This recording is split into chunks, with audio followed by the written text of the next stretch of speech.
Hong Kong has just celebrated the 25th anniversary of its return to China. Hong Kong had been taken away by the UK in 1841 after the Opium War, a war that had opposed China and the British Empire. China had a huge trade surplus for its sales of silk, tea, ceramics. The silver reserves of the British Empire were getting empty, and the UK imposed on China to buy opium to balance its trade deficit, until China opposed it and went into a direct confrontation with the British Empire. China lost and had to lease Hong Kong for a period of 150 years until 1997. Since before 1997, MI6, National Endowment for Democracy, and countless of Western NGOs had been planting the seeds for Coral Revolution until the 2019 riots that were defeated and a national security law was enacted with the large support of the Hong Kong population, with a petition signed by over 3 million people. The handover of Hong Kong was a very important milestone for China. They had installed a one country two system, giving Hong Kong a high degree of autonomy. This was done in order to show Taiwan that the return of the island to China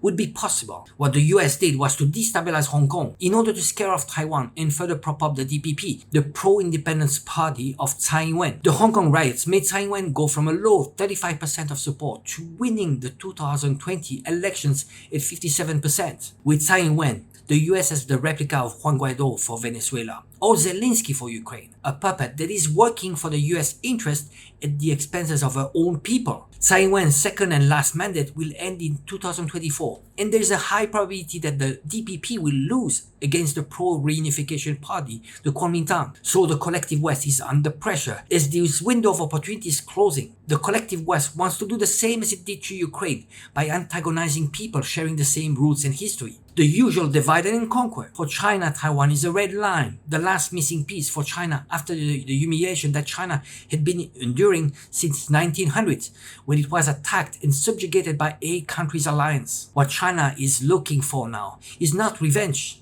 but to fully recover its territorial integrity and dignity and focus on its people and prosperity. What Western nations should maybe focus on rather than trying to impose upon the world an outdated concept of imperialism.